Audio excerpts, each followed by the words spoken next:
운명적인 만남이 있던 그날은 새벽부터 부지런히 움직였습니다. 오전에는 간병을 맡고 있던 사모님의 건강 상태를 점검했고, 오후에는 사모님을 호텔로 모시기 위해 함께 이동했거든요. 저는 간호조무사로서 여러 병원을 거쳐 간병인 일을 해왔습니다. 몇 년 동안 개인 환자를 돌보며 익숙한 생활 패턴을 만들어 왔지만, 한 명의 환자가 퇴원하고 나면 또다시 새로운 환자를 맡아야 하는 일이었죠. 이번에는 운이 좋게도 이전 환자의 소개로 어떤 사모님의 전담 간병인을 맡게 되었습니다. 사모님은 체력이 상당한 분이었어요. 건강이 아주 나쁜 건 아니었지만 꾸준한 건강관리가 필요했기 때문에 전문적인 간병인을 원하셨거든요. 그 덕분에 저는 병원이 아닌 사모님의 자택에서 간병을 하게 되었고, 그날은 사모님이 최고급 호텔에서 모임을 가지게 되어 동행하게 된 날이었습니다. 호텔 로비에 들어서자 내부는 화려한 샹들리에와 대리석 바닥이 반짝이며 고급스러움을 뽐내고 있었어요. 로비 중앙에는 커다란 꽃장식이 자리 잡고 있었고, 벽난로 쪽에는 정장을 입은 사람들이 여유롭게 차를 마시고 있었습니다. 저는 사모님과 함께 호텔 프런트로 향했어요. 오늘 모임이 늦게 끝날 수도 있어요. 내가 방을 잡아둬서 간병인도 같이 묵을 수 있게 해뒀으니 편하게 있다가 가요. 네, 사모님. 그럼 저는 로비에서 대기하고 있겠습니다. 그래요. 모임 끝나면 연락할게요. 너무 오래 서 있지 말고 소파에 앉아 있어요. 네, 사모님. 잠시 후에 뵙겠습니다. 사모님은 VIP 전용 엘리베이터를 타고 올라갔어요. 저는 사모님을 배웅한 후 로비의 한쪽 구석으로 가서 자리를 잡았습니다. 사람들이 분주하게 오가고 있었어요. 한눈에 봐도 이곳에 오는 손님들은 대부분 상류층인 듯 보였는데, 저 같은 사람이랑은 다른 세계에 사는 사람들 같이 느껴졌습니다. 가방에서 물 한 병을 꺼내 마셨고, 로비 한쪽의 넓은 소파에 앉아 잠시 휴식을 취하며 사람들을 구경하고 있었거든요. 오후 시간이 되면서 로비에는 조금씩 사람들이 붐비기 시작했어요. 정장을 갖춰 입은 남성들, 고급스러운 원피스와 정장을 입은 여성들이 삼삼오오 모여 이야기 나누는 모습이 보였어요. 잠시 핸드폰을 확인하며 시간을 보내고 있는데, 웬일인지 호텔 로비가 점점 소란스러워졌습니다. 멀리서 몇 명의 남성들이 다가오는 것이 보였는데, 그 남자들은 검은색 정장을 입고 있었고 무전기를 착용한 모습이었거든요. 직감적으로 경호원들이라는 걸 알았죠. 그 남자들 사이에서 한 노신사가 천천히 걸어오고 있었습니다. 그 노신사는 단정한 차림을 하고 있었지만 걷는 걸음걸이가 힘들어 보이더라고요. 그를 둘러싼 경호원들은 계속 주위를 경계하며 신경을 곤두세우고 있었고, 저는 별다른 생각 없이 다시 고개를 숙였습니다. 호텔 로비에는 원래 유명인사들이 자주 오가니까 크게 신경 쓰지 않기로 했죠. 그런데 갑자기 어디선가 둔탁한 소리가 들려왔습니다. 고개를 들어보니 아까 그 노신사가 로비 한가운데서 쓰러져 있었더라고요. 그분의 손은 가슴을 움켜쥔 채로 떨리고 있었고, 경호원들이 놀란 얼굴로 노신사를 둘러싸고 있었습니다. 회장님! 의사 불러! 빨리! 주변이 순간 아수라장이 되었어요. 호텔 직원들이 급히 다가왔고 손님들도 웅성거리며 그 장면을 지켜보던 그때, 저는 본능적으로 자리에서 벌떡 일어났어요. 심장 발작인가? 가만히 있을 수 없었는데 간호조무사로서의 본능이었습니다. 저는 빠르게 노신사에게 다가갔고 그 순간 모든 것이 시작되었어요. 로비 한가운데서 노신사, 경호원들이 당황한 표정으로 그를 둘러싸고 있었지만 제대로 된 조치를 하지 못하고 있었어요. 주변 호텔 직원들도 허둥지둥하며 의료진을 부르겠다고 했지만 그분을 당장 살필 사람이 없었습니다. 저는 망설이지 않았어요. 간호조무사로서 수많은 환자들을 돌봐왔고 지금 당장 해야 할 일이 무엇인지 알고 있었거든요. 가슴을 부여잡고 쓰러졌어요. 심장마비 가능성이 높아요. 지금 바로 조치를 해야 합니다. 누구십니까? 의사 선생님이세요? 함부로 몸에 손을 대시면 안 됩니다. 경호원들이 저를 막으려 했지만 저는 물러설 수 없었습니다. 저는 간호조무사입니다. 지금 당장 심폐소생술이 필요해요. 저를 막으면 이분이 위험해질 수도 있어요. 그제야 경호원들은 서로를 바라보며 머뭇거렸어요. 의료진 올 때까지만. 허락이 떨어지자마자 저는 빠르게 무릎을 꿇고 노신사의 상태를 확인했습니다. 맥박이 약해요.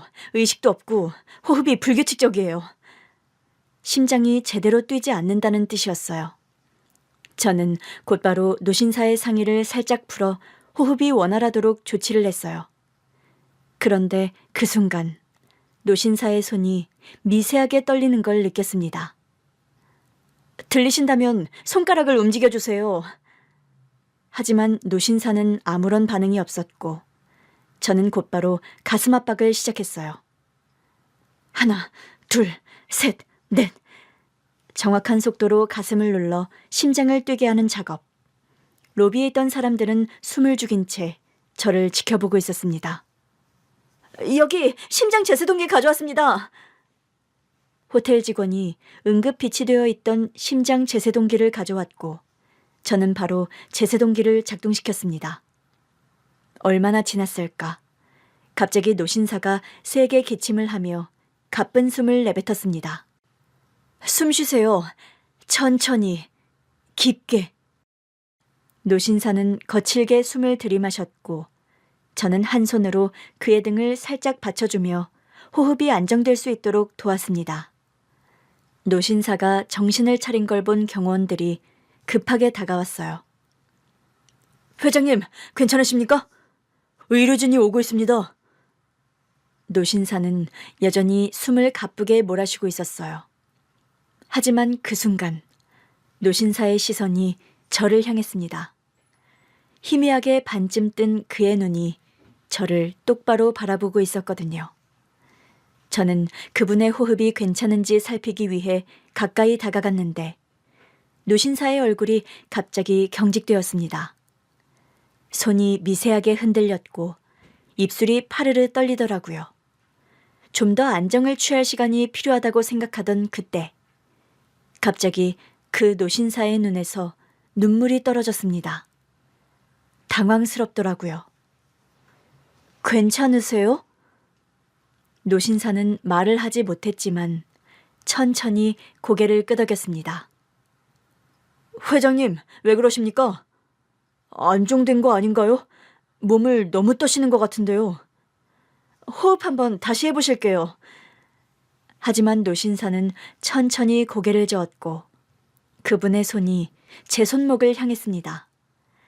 시계를 차고 있는 제 손목을 붙잡고 손목 시계와 제 얼굴을 번갈아 바라보던 그분이 아주 힘겹게 한마디를 내뱉었어요. 이럴 수가. 노신사의 눈에서 또 한 번 눈물이 흘러내렸고 제 심장이 이상하게 두근거렸습니다. 사실 어릴 때부터 저는 병원이라는 곳이 낯설지 않았어요. 집안 형편이 넉넉하지 않아서 큰 병원을 자주 다닐 수는 없었지만 저희 엄마가 몸이 약한 편이었기 때문에 저는 어릴 때부터 엄마를 따라 동네 병원을 방문하는 일이 많았거든요. 엄마의 손을 잡고 병원에 가면 항상 하얀 옷을 입은 간호사들이 반겨줬어요. 그 중에서도 진료실 앞에서 늘 웃는 얼굴로 안내해주던 간호사 언니가 있었습니다. 엄마, 저 간호사 언니 너무 친절해요. 그렇지.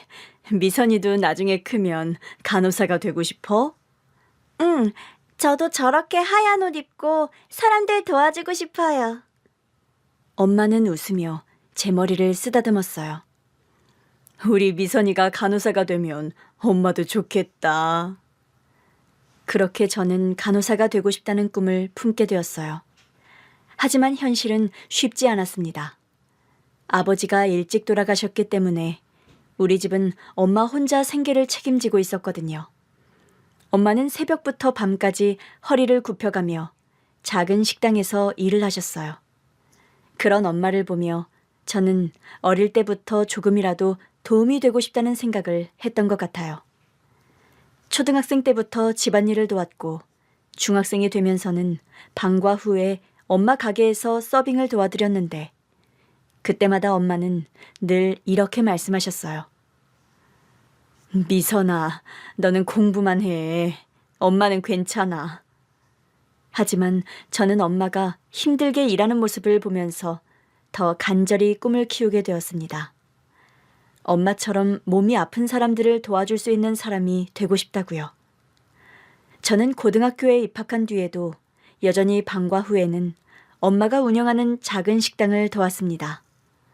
저희 엄마가 하시던 식당은 동네 한쪽에 자리 잡은 작은 백반집이었거든요.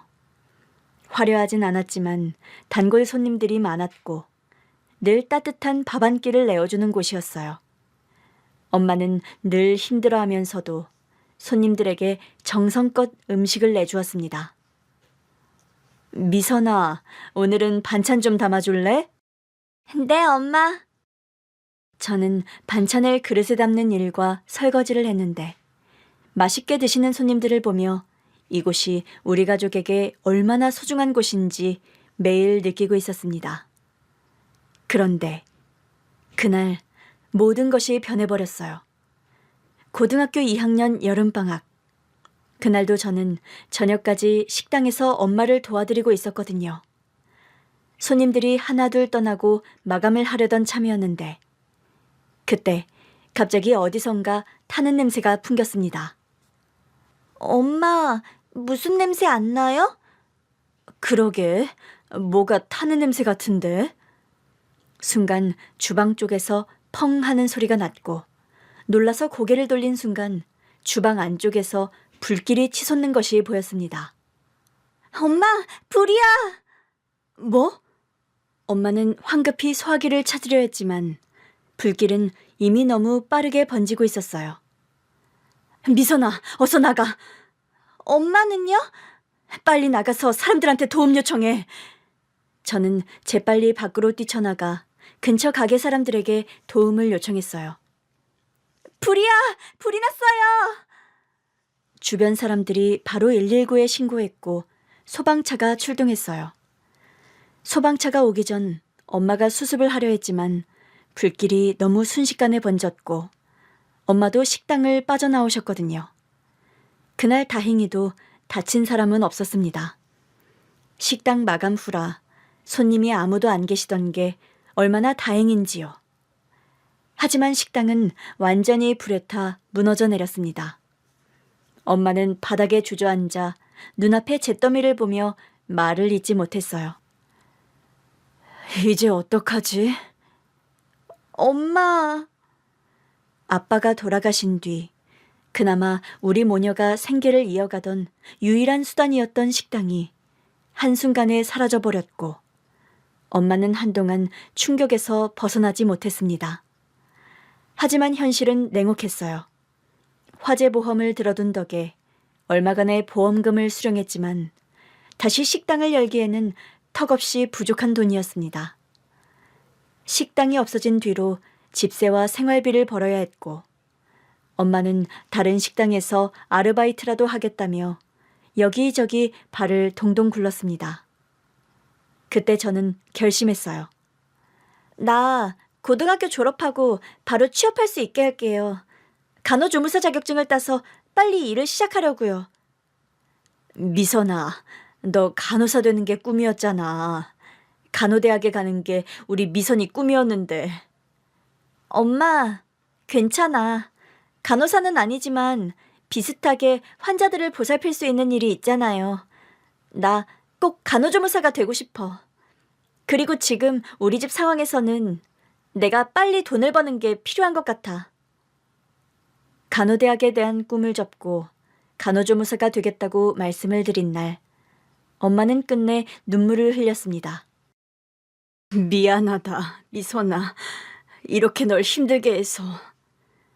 엄마, 나 정말 괜찮아. 꼭 간호조무사 돼서 엄마 힘들지 않게 할 거예요. 엄마, 아무 걱정하지 마. 그렇게 저는 간호대학 대신 간호조무사 자격증을 취득하기 위해 직업학교에 등록을 했습니다. 낮에는 수업을 듣고 저녁에는 다른 아르바이트를 하면서 하루하루를 바쁘게 지냈어요. 그러다 처음 현장 실습을 나갔을 때 저는 진짜 병원에서 간호 업무를 배우는 기쁨을 느꼈습니다. 환자들의 손을 잡아주고 힘들어하는 사람들을 도와줄 때마다 가슴이 벅차올랐어요. 물론 간호사가 아닌 간호조무사로 시작해야 했지만 그게 중요하진 않았습니다. 누군가를 돕는 일을 할 수 있다는 것만으로도 충분했거든요. 이후 간호조무사 자격증을 취득했고 바로 병원에 취업해서 일을 시작했습니다. 처음부터 쉽지는 않았습니다. 몸이 부서질 듯 바쁜 날들도 많았고 때론 밤을 새우며 일을 해야 했지만 버틸 수 있었습니다. 엄마를 위해서라도 이 일을 꼭 해야 한다고 생각했거든요. 간호조무사 일은 생계를 위해 시작한 일이었지만 시간이 지날수록 환자들을 돌보는 일이 보람차다고 느껴졌습니다. 힘들고 지칠 때도 많았지만 누군가를 도와줄 수 있다는 생각이 저를 버티게 해줬어요. 그런데 그때 제 인생을 바꿀 사람을 만나게 되었습니다. 그날은 유난히 분주한 하루였어요. 저는 오전부터 환자 돌보랴, 차트 정리하랴, 정신없이 움직이고 있었거든요. 그러다 병실로 약을 전달하러 갔을 때 병실 문 앞에서 한 남자가 서 있는 걸 보게 되었습니다. 그 남자는 보호자용 의자에 앉아 있었어요. 단정한 차림이었지만 피곤한 기색이 역력해 보이더라고요. 어머니로 보이는 분이 병상에 누워 계셨고 그 남자는 어머니를 걱정스럽게 바라보고 있었습니다. 저는 조용히 다가가서 차트를 확인했어요. 보호자분이신가요? 아, 네. 어머니 보호자로 왔습니다. 어머님께 약을 드릴 시간이어서요. 잠시만요. 저는 어머니께 다가가 약을 챙겨드렸어요. 그리고 간단한 건강 상태를 체크한 후 보호자인 남자에게 설명을 했습니다. 어머님께서는 식사 후에 이 약을 꼭 드셔야 해요. 그리고 밤에는 수분 섭취를 조금 줄이시는 게 좋아요. 네, 알겠습니다. 그는 제 말을 진지하게 들으며 고개를 끄덕였고 그렇게 짧은 대화를 나눈 게 시작이었습니다. 남자의 어머니는 2주 동안 병원에 입원해 계셨거든요. 그동안 남자는 매일같이 병실을 찾아왔어요. 저는 매일 병실을 돌며 환자들의 상태를 살폈는데 갈 때마다 남자가 어머니를 보살피는 모습을 보게 되었습니다. 그 남자는 늘 어머니 옆에서 정성스럽게 간호했고 조금이라도 불편해 보이면 바로 와서 도움을 요청했어요. 저기, 혹시 오늘 어머니 혈압이 어땠나요? 조금 높긴 했지만 크게 걱정할 정도는 아니에요. 다행이네요. 어머니가 혈압약을 드시고 나면 좀 어지러워하셔서. 네, 그럴 수도 있어요. 보호자분이 신경 많이 쓰시네요. 네, 어머니랑 단둘이 살아서요. 어머니한테는 저밖에 없거든요. 그 말을 듣는 순간 저는 왠지 모르게 남자에게 친근함을 느꼈고 그냥 솔직한 저의 집 상황을 말해버렸습니다. 저도 그래요. 어머니랑 둘이 살아요. 남자는 놀란 듯 저를 바라봤어요. 아, 정말요? 네, 그래서 그런지 보호자님 마음이 조금 이해가 돼요. 남자는 미소를 지었어요. 그렇게 우리는 서로의 사정을 알게 되었고 그 후로도 병원에서 마주칠 때마다 자연스럽게 대화를 나누게 되었습니다. 남자의 어머니께서 퇴원하던 날, 저는 마지막으로 병실을 정리하고 있었는데 남자가 병실 밖에서 서 있었어요. 미선 씨, 잠깐 시간 괜찮아요? 네? 네, 괜찮아요. 남편은 어색하게 웃으며 머리를 긁적였어요. 그동안 어머니를 잘 돌봐주셔서 감사했어요. 덕분에 어머니도 편하게 지내셨고요. 별 말씀을요. 보호자분이 워낙 잘 챙기셔서요. 그러니까 혹시 시간 되시면 밥 한번 같이 먹을 수 있을까요? 네? 어머니도 퇴원하셨고 그냥 미선 씨랑 이야기 나누는 게 편해서요. 아, 네. 알겠습니다. 그렇게 우리는 처음으로 병원 밖에서 만났어요. 식당에서 밥을 먹으며 이런저런 이야기를 나누었고, 그날 이후로 연락을 계속 주고받다가 자연스럽게 연애를 시작하게 되었습니다. 우리는 서로를 이해하는 부분이 많았거든요. 둘 다 어머니와 단둘이 살면서 힘든 시간을 겪었고, 가족을 위해 희생하며 살아왔는데, 그런 우리였기에 연애를 하면서도 항상 서로를 배려하려고 노력했습니다. 그러다 만난 지 1년이 넘었을 때 남편이 결혼 이야기를 먼저 꺼냈어요. 미선아, 우리 결혼할까? 정말? 미선이와 함께라면 우리 어머니도 더 행복하실 것 같고, 나도 그래. 저도 같은 마음이었습니다. 상견례는 별다른 격식 없이 어머님들끼리 식사하는 자리로 간단하게 진행을 했어요. 식당에서 마주 앉은 두 분은 처음부터 친했던 사람들처럼 서로를 바라보았습니다. 아유, 우리 아들 민철이 잘 부탁해요, 사부인. 저야말로 우리 미선이 많이 부족한데 잘 부탁드려요. 우리 서로 의지하면서 지냅시다. 이제 가족이잖아요. 네, 그래요. 가족이 됐네요. 그렇게 우리는 가족이 되었습니다. 저는 결혼 후에도 간호조무사 일을 계속했어요. 병원에서 일하는 게 힘들 때도 많았지만 남편은 늘 저를 응원해 주었어요. 미선아, 오늘 하루도 고생했어. 나 너무 피곤해. 그럼 오늘 저녁은 내가 할게. 정말? 당연하지. 나 요리 잘하는 거 알잖아. 그렇게 우리는 서로를 의지하며 평범하지만 행복한 가정을 꾸렸습니다. 하지만 결혼한 지 2년이 지났을 때 친정엄마의 건강에 문제가 생겼습니다. 어느 날 엄마에게 전화를 걸었는데 엄마의 목소리가 유난히 힘이 없는 것 같았거든요. 엄마, 오늘 하루는 어땠어? 그냥 몸이 좀 무겁네. 병원 가봤어요? 아이고, 그냥 피곤해서 그런 거지. 괜찮아. 하지만 그 말이 신경이 쓰였고, 그날 저녁 저는 병원에서 퇴근하자마자 엄마 집으로 향했습니다. 엄마, 얼굴이 너무 안 좋아 보여요. 별거 아니라니까. 병원부터 가요. 엄마, 그냥 두고 못 가겠어. 그렇게 엄마를 억지로 설득해서 병원에 모시고 갔어요. 그런데 진단 결과가 생각보다 심각했습니다. 췌장암이었거든요.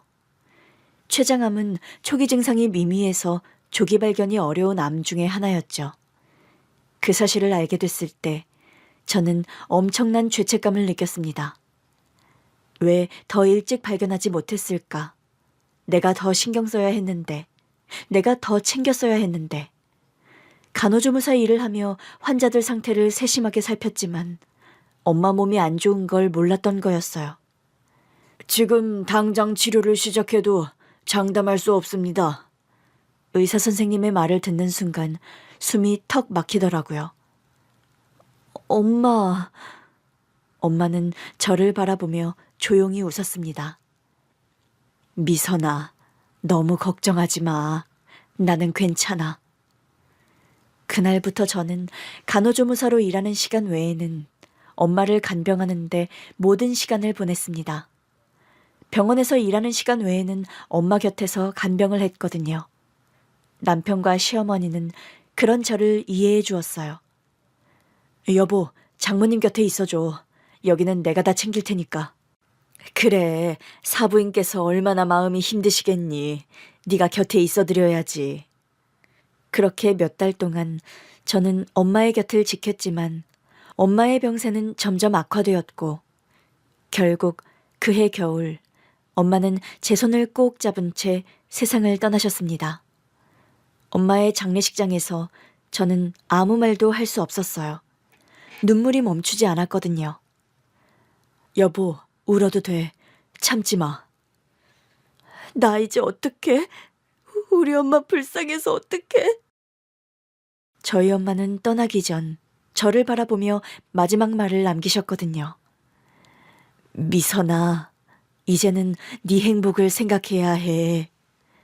엄마, 이제 곧 아이도 가질 거고 미선이 너는 좋은 엄마가 될 거야. 엄마가 그걸 못 보고 가는 게 아쉽구나. 잘 살아야 해, 우리 딸. 엄마가 떠나고 시간이 흘렀습니다. 그 이후 남편과 저는 아이를 가지려고 했지만 간호조무사 일이 워낙 힘들었기 때문에 쉽게 임신이 되지 않았어요. 하지만 몸 관리를 하면서 꾸준히 노력을 했고 그러다 결혼한 지 5년째 되던 해 저는 드디어 임신을 하게 되었습니다. 병원에서 초음파 사진을 처음 받아든 순간 눈물이 핑 돌더라고요. 정말 우리 아기 맞아요? 네, 축하드립니다. 병원에서 나와 남편에게 소식을 전했을 때 남편은 환하게 웃으며 저를 꼭 안아주었어요. 여보, 우리 진짜 부모가 되는 거야. 너무 행복해. 엄마한테도 바로 말씀드리자. 집에 돌아와 시어머니께 말씀드렸을 때 시어머니는 눈물을 글썽이며 기뻐하셨습니다. 손주가 생기는구나. 드디어. 축하한다. 몸조리 잘하고, 응? 시어머니는 저를 위해 직접 보양식을 만들어주시고 산모에게 좋은 것들을 챙겨주셨습니다. 많이 먹어야 해. 그래야 아기도 튼튼하지. 감사합니다, 어머님. 시어머니께서 정말 잘 챙겨주셨지만 문득 친정엄마가 없는 현실이 너무 아프게 느껴졌습니다. 엄마가 살아계셨다면 얼마나 기뻐하셨을까. 남편은 제 손을 잡으며 위로해줬어요. 장모님도 하늘에서 보고 계실 거야. 그렇게 저는 기쁨과 아쉬움이 교차하는 감정 속에서 엄마가 없는 출산을 준비해야 했습니다. 10달이 지나 아들을 처음 품에 안았을 때 저는 믿기지 않았습니다. 따뜻하고 작고 연약한 존재. 이 작은 생명이 제게 찾아왔다는 사실이 경이로웠거든요. 병실에 누워 아기를 안고 있는 제 옆에서 남편은 조용히 눈물을 훔쳤어요. 여보, 정말 너무 고생했어. 우리 아기 예쁘지? 당연하지. 엄마 닮아서 아주 예쁘지. 건강하게 태어나서 너무 다행이야. 그때 시어머니가 병실로 들어오셨습니다. 우리 손주 세상에 태어나줘서 고마워. 저는 아기를 꼭 안아주며 속삭였어요. 우리 아가 엄마가 많이 사랑해. 그렇게 저희 가정은 새로운 기쁨으로 가득 찼습니다. 그런데 아기를 키운다는 건 생각보다 훨씬 힘든 일이었습니다.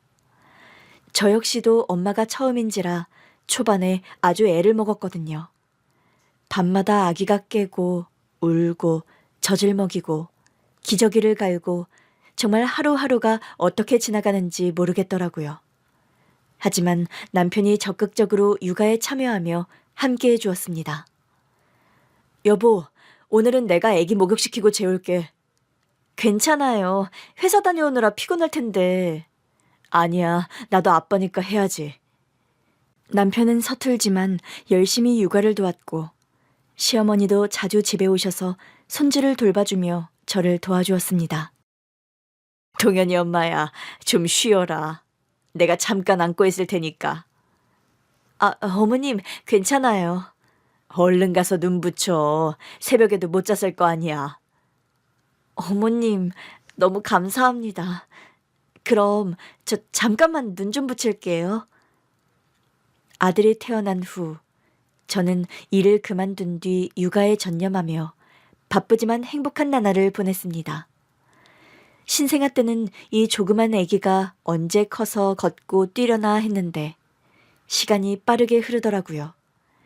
아들은 건강하게 자랐고 어느덧 초등학교 입학을 앞두고 있었습니다. 그날도 평범한 아침이었어요. 남편은 출근 준비를 하고 있었고 저는 아들 유치원에 보낼 준비를 하고 있었거든요. 엄마, 나 오늘 유치원 끝나고 놀이터 가도 돼? 그래, 유치원 다녀와서 엄마랑 갔다 오자. 우리 아들, 주말에는 엄마 아빠랑 놀러 가자. 동현이 지난번에 놀이공원 가고 싶다고 했지? 진짜? 약속했어, 아빠? 약속. 남편은 아들의 머리를 쓰다듬고 가방을 챙겨 출근을 했습니다. 여보, 오늘 저녁은 일찍 올게. 다 같이 밥 먹자. 네, 조심해서 다녀와요. 그렇게 남편은 집을 나섰어요. 하지만 그날 저녁, 남편은 돌아오지 않았습니다. 일찍 오겠다고 했던 사람이 오후 8시가 지나도 집에 오지 않았거든요. 일이 늦어지나 싶어 연락을 했지만 전화를 받지 않았고 기다리던 중 한 통의 전화가 걸려왔습니다. 정말 받고 싶지 않았던 연락. 남편이 사고를 당했다는 소식이었어요. 핸드폰을 쥔 채 한동안 그대로 얼어붙어 있다가 정신을 차린 뒤 택시를 잡아 타고 병원으로 달려갔습니다. 병원에 도착했을 때 응급실에는 경황 없어 보이는 직원들이 분주하게 움직이고 있더라고요. 제 남편 어딨어요? 남편을 찾아 헤맨 끝에 남편의 치료를 담당한 의사 선생님을 만났거든요. 한 가닥의 희망을 품고 기다리고 있었는데 의사 선생님의 말을 듣는 순간 세상이 무너지는 것 같았습니다. 죄송합니다. 모든 조치를 했지만 끝내. 거짓말이죠? 선생님, 아니죠? 제발 아니라고 해주세요. 제발 안 돼요. 우리 남편 이렇게 가면 안 돼요. 우리 아들이 아직 어린데 이럴 수는 없어요. 여보. 믿기지 않았지만 현실은 냉혹했습니다. 남편은 저와 어린 아들을 남겨둔 채 세상을 떠났어요. 마지막 인사조차 하지 못한 게 평생의 한이 되었습니다. 장례식장에서 저는 아무 말도 할 수 없었어요. 눈물이 멈추지 않았거든요. 아직 어린 아들은 뭔가 이상하다는 걸 눈치챘지만 정확히 무슨 일이 일어났는지 이해하지 못하는 것 같았습니다. 엄마, 아빠 언제 와? 저는 아들을 꼭 안아주며 말했습니다. 아빠는 이제 하늘에서 우리를 지켜볼 거야. 아들은 눈을 동그랗게 뜨고 저를 바라봤어요. 아빠가 별이 되는 거야? 우리 아들이 어디에 있어도 아빠가 항상 보고 계실 거야. 시어머니는 조용히 제 손을 잡아주셨어요. 우리 이제 어떻게 해야 하니? 어머님. 장례식장에서 시어머니를 부둥켜 안고 한참을 울었습니다.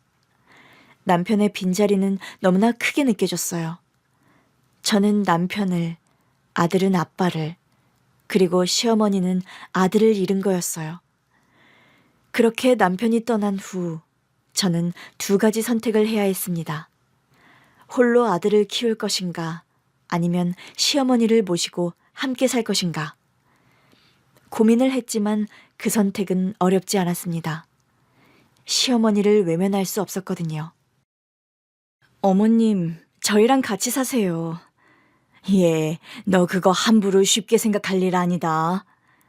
왜요, 어머님? 동현 엄마야, 너 아직 젊고 앞으로의 일은 어떻게 될지 모르는 거야. 내가 있으면 혹시라도 나중에 껄끄럽게 되면 어떻게 하니? 앞으로의 일이라뇨? 어머님, 어떤 말씀하시는지 알겠어요. 그치만 저는 그런 생각 없어요. 저한텐 이제 우리 동현이랑 어머님뿐이에요. 어머님도 혼자 계시면 안 돼요. 우리 같이 살아요. 그렇게 저는 시어머니와 함께 살게 되었습니다. 생활비, 그리고 아들을 키우기 위해 저는 다시 일을 시작해야 했어요. 정말 다행히도 시어머니가 아들을 돌봐주셨기 때문에 저는 다시 간호조무사 일을 할 수 있었습니다. 너 밖에서 일하고 있을 때 동현이 학교 다녀오면 먹이고 돌볼 테니 걱정하지 말아라. 어머님, 감사합니다. 저는 다시 병원으로 돌아갔고 새로운 시작을 해야 했습니다. 비록 남편은 떠났지만 저에겐 아들과 시어머니가 있었거든요. 소중한 두 사람을 위해 버텨야 했습니다. 아들을 키우면서도 생계를 위해 간호조무사 일을 계속했어요. 일을 하고 아들을 키우며 몇 년을 정말 열심히 살았는데 시간이 흐르며 시어머니의 건강이 점점 나빠지고 있었습니다. 처음에는 단순한 관절염과 소화불량이었어요. 요즘 손목이 자꾸 아프네. 힘도 없고. 병원 가서 검사 받아보셔야 하는 거 아니에요? 그냥 나이 들어서 그래. 조금 쉬면 괜찮아질 거야. 하지만 어머니의 증상은 점점 심해졌어요. 손목뿐만 아니라 허리와 다리까지 아프다고 하셨고 점점 걷는 것도 힘들어 하셨거든요. 식사량도 점점 줄어들었습니다. 어머님, 오늘 반찬 입에도 안 대셨네요? 입맛이 없어서 그래. 미안하다. 괜히 음식 해놓고. 아니에요. 그런데 너무 적게 드시면 기운이 더 없으실 텐데요. 그러던 어느 날 어머님이 아침에 일어나지 못하셨어요. 어머니, 괜찮으세요? 어머니는 힘없이 눈을 뜨셨지만 몸에 힘이 빠져서 움직이지 못한다고 하셨고 저는 급히 병원으로 모셨습니다. 검사 결과 노인성 퇴행성 질환과 신부전 초기 증상이 동반된 상태였어요. 연세가 있으셔서 자연스러운 노화 과정이지만 약물 치료와 재활이 필요합니다. 치료하면 나아질 수 있을까요? 급격히 약화되는 걸 늦출 수는 있지만 완치는 어렵습니다. 그 말을 듣는 순간 저는 가슴이 철렁 내려앉았어요. 그날부터 저는 일을 하면서도 어머니를 간병하는 시간을 보내야 했습니다. 아침마다 어머니의 식사를 챙기고 약을 챙겨드리고 혈압을 재며 상태를 살폈거든요. 저녁이 되면 시어머니의 다리를 주무르고 침대에서 편히 주무실 수 있도록 도와드렸어요. 어머님, 오늘은 몸이 좀 어떠세요? 괜찮아. 동현애미 네가 이렇게 돌봐주니 고맙지. 하지만 시간이 지날수록 어머니는 점점 더 기운이 없어지셨고 거동이 어려워지셨습니다. 그러다 3년이 지나자 결국 시어머니는 더 이상 일어나지도 못하고 침대에만 누워 계시게 되었어요. 어머님의 마지막 순간이 다가올 때쯤 저는 어머님 곁을 떠나지 않았습니다. 손을 꼭 잡고 따뜻한 물수건으로 얼굴을 닦아드리며 지켜드렸거든요. 그러던 어느 날 어머님이 저를 부르셨어요. 동현애미야. 네, 어머님. 여기 이거 받아.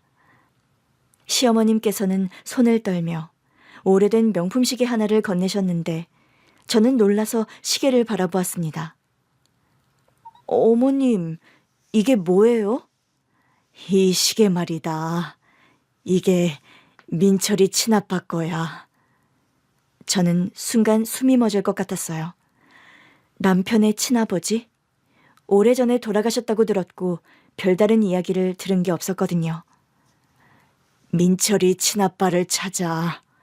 그리고 며느리 사랑 듬뿍 받으면서 살아야지. 어머님, 그게 무슨 말씀이세요? 아버님은 오래전에 돌아가셨다고. 너무 놀라 말이 잘 나오지 않았습니다. 오래전에 돌아가셨다는 분을 찾아 며느리 대접, 사랑을 받으라니. 어머님 상태가 악화되어 뭔가 혼동을 하시는 건가 그런 생각이 들었거든요. 그때 어머님께서 힘겹게 미소를 지으며 제 손을 잡았습니다. 그리고 조용히 눈을 감으셨어요. 그렇게 시어머니는 남편을 따라 떠나셨습니다. 장례식에서 저는 또 한 번 사랑하는 가족을 떠나보내야 했어요. 엄마, 할머니는 아빠한테 가신 거예요? 그랬을 거야. 아빠 혼자 외로울까 봐. 그래도 아빠랑 할머니가 같이 나란히 곁에서 우리를 지켜주실 거야. 아들은 눈물을 흘리면서도 마지막까지 할머니의 사진을 바라보았습니다. 사랑하는 사람을 떠나보내는 일은 도무지 익숙해지지가 않더라고요.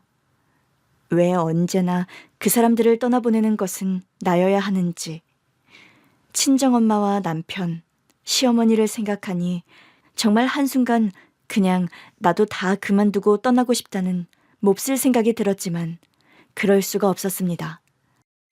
저한테는 세상 무엇과도 바꿀 수 없는 소중한 존재, 아들이 있었고 그 아이를 돌봐야 했어요. 저는 간호조무사와 간병인 일을 병행하며 바쁜 나날을 보냈습니다. 그때부터 간병인 일을 같이 하게 되었고 하루하루를 바쁘게 살다 보니 시어머니께서 남긴 시계와 유언에 대한 생각은 점점 잊혀졌습니다. 하지만 시어머니가 낡은 명품 시계를 제 손에 건네며 죽은 남편의 친아버지를 찾으라 유언을 남기는데 민철이 친아빠를 찾아서 며느리 사랑 듬뿍 받아 최고급 호텔 로비에서 경호원에 둘러싸인 노신사의 생명을 구하자 노신사가 절 보며 부르르 떨며 우는데 노신사는 제 응급조치 덕분에 가까스로 의식을 되찾지만 이상한 일이 벌어졌습니다. 그분이 눈을 뜨자마자 저를 똑바로 바라보더니 갑자기 눈물을 흘리기 시작했거든요. 저는 당황스러웠어요. 괜찮으세요? 어디가 불편하신지 말씀하실 수 있겠어요? 노신사는 아무 대답도 하지 못한 채 눈물을 흘리며 떨리는 손을 들어 저를 가리켰고 그 모습을 본 경호원들도 당황한 표정을 감추지 못했습니다. 회장님, 괜찮으십니까? 하지만 노신사는 여전히 믿기 힘들다는 듯 저를 바라보며 작은 목소리로 중얼거렸어요. 이럴 수가, 이렇게 만나게 될 줄이야. 저는 그 말을 듣고 더 혼란스러웠습니다. 만나게 될 줄이야? 무슨 뜻이지? 그때 호텔 바깥에서 사이렌 소리가 들렸어요. 곧이어 사설 구급차가 호텔 입구로 도착했고 의료진으로 보이는 사람들이 호텔 로비로 뛰어들어왔습니다. 그 사람들은 신속하게 노신사를 들것에 눕혔습니다. 응급조치는 하셨다고요? 하지만 바로 병원으로 모셔야 합니다. 경호원들은 빠르게 움직이며 노신사를 부축했고 저는 그 모습을 멍하니 지켜봤습니다.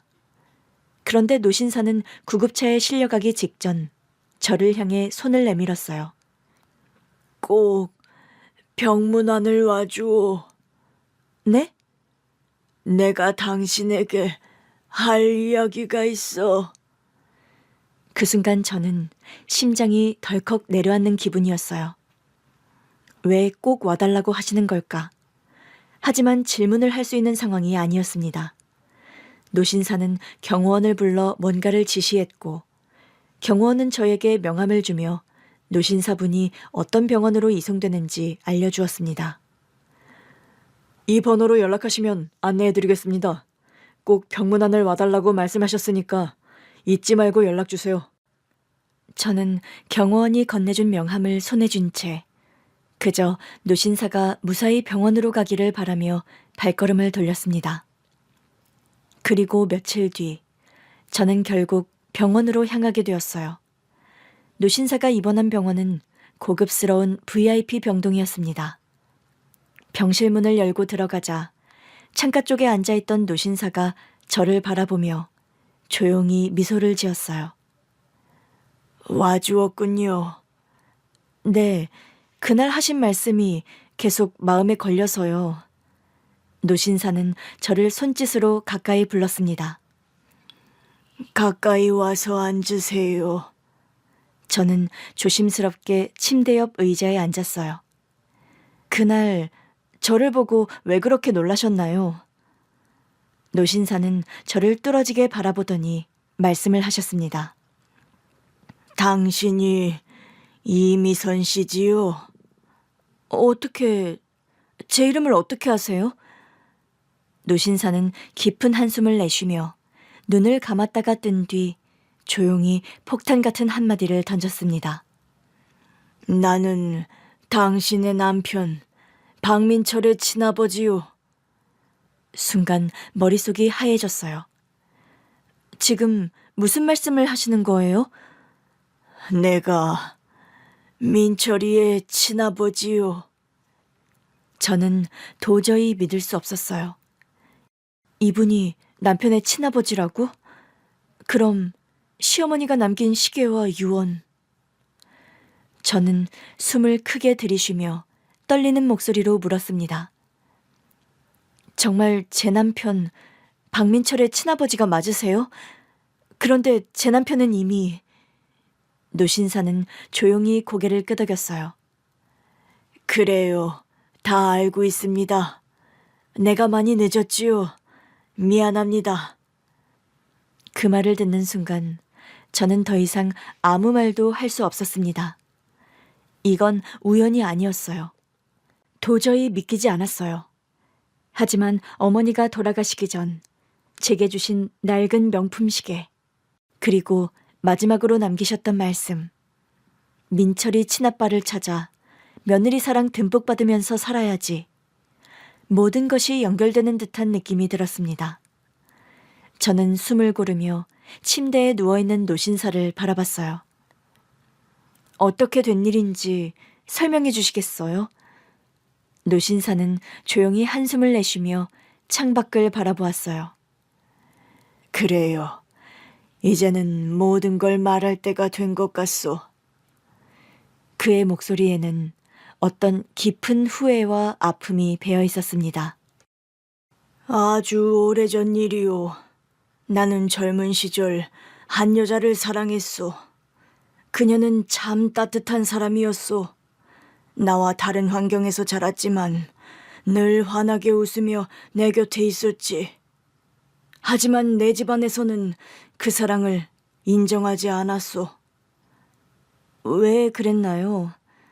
내 가문은 전통을 중시하는 곳이었소. 부모님은 이미 나를 위해 정해놓은 약혼자가 있었고 내가 사랑하는 사람과 함께하는 걸 허락하지 않으셨소. 그는 깊은 한숨을 쉬었습니다. 우리는 결국 헤어질 수밖에 없었소. 나는 부모님의 뜻을 거스를 수 없었고 그녀를 지키지 못했소. 저는 그 말에 가슴이 먹먹해졌습니다. 어머님께서, 그러니까 저희 시어머니께서 그 사실을 알고 계셨나요? 알고 있었소. 하지만 그녀는 한마디 원망도 하지 않았소.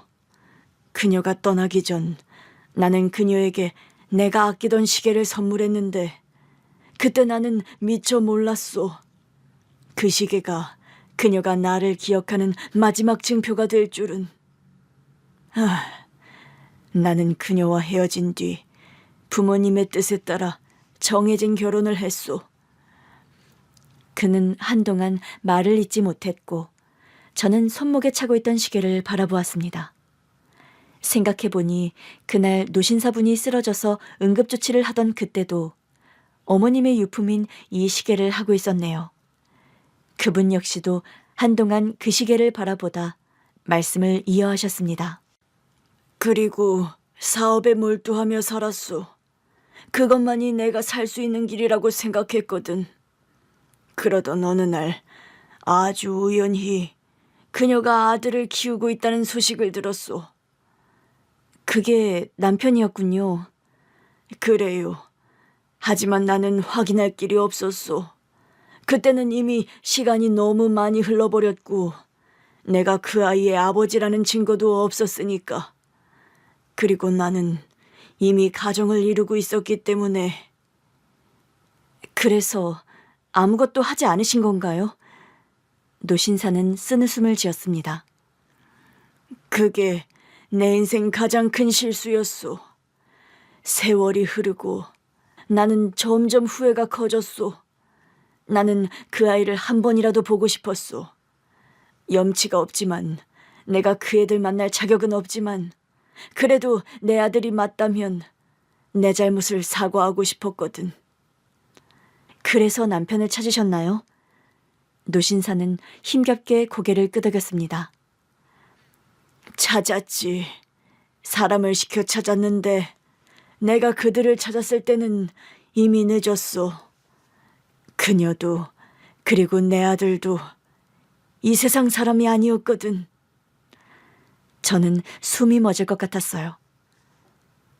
남편도 어머님도. 그래요. 내가 너무나 늦은 거지. 내가 그녀를 떠나지 않았다면, 내가 조금만 더 일찍 용기를 냈다면, 그런 후회가 내 가슴을 짓누르고 있었소.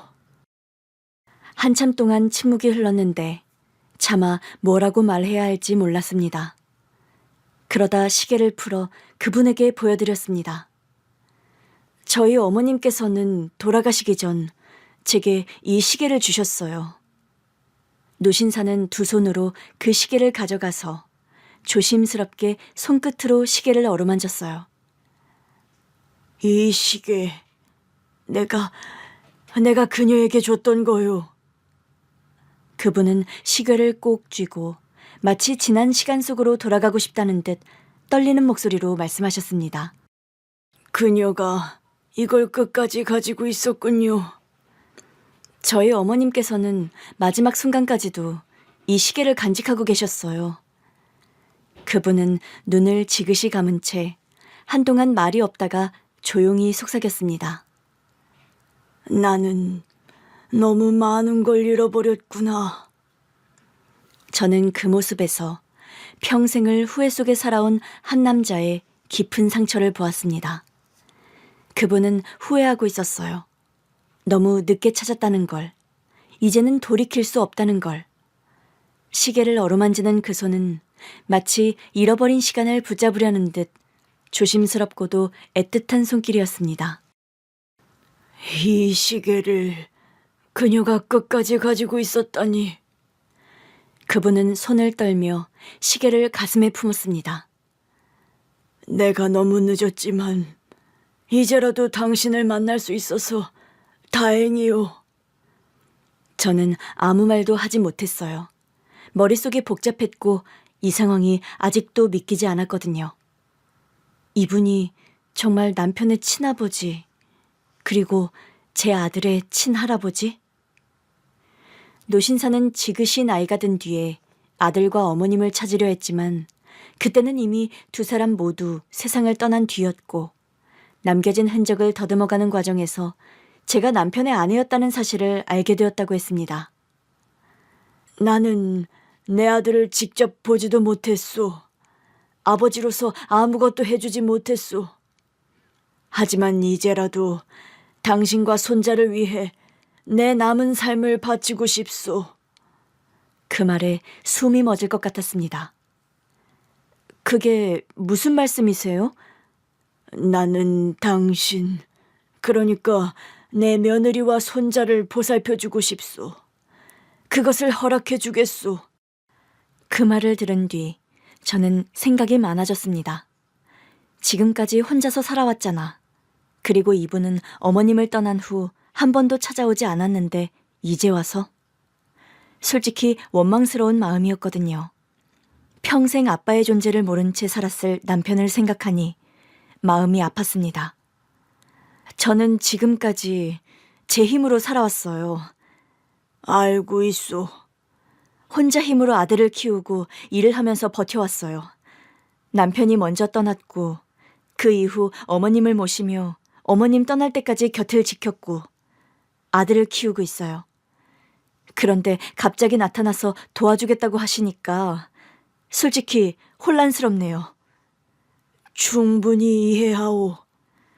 저는 그냥 이제 와서 남편의 친아버지라고 나타나서 뭔가를 해주겠다고 하는 게 저는 말을 끝맺지 못하고 고개를 숙였습니다. 그때 문득 떠오른 얼굴이 있었어요. 내 아들. 아들은 이제 12살이 되었고 점점 커가고 있었어요. 앞으로 더 많은 걸 경험해야 했고 더 넓은 세상을 만나야 했죠. 하지만 그동안 혼자 힘으로 버티느라 아들에게 충분한 걸 해주지 못했다는 생각이 들었거든요. 다른 것보다 아들에게는 저 말고 다른 가족이 없다는 사실이 뼈아프게 다가왔습니다. 그 순간 그분이 조용히 말씀을 하셨습니다. 미선 씨, 나는 당신이 내 도움을 거절할 거라는 것도 알고 있소. 하지만 당신은 혼자가 아니오. 그리고 내 아들과 결혼해 내 아들이 떠날 때까지 부부로서 연을 맺어 산 것도, 또 내 아들이 떠난 뒤 그녀를, 시어머니를 잘 모신 것에 대한 보답은 꼭 해야 한다고 생각해요. 손자를 위해서라도 받아들여주면 안 되겠소. 저는 그 말을 듣고 오랜 고민 끝에 결정을 내렸습니다. 그리고 그때가 되어 어머님께서 남기셨던 유언을 전했어요.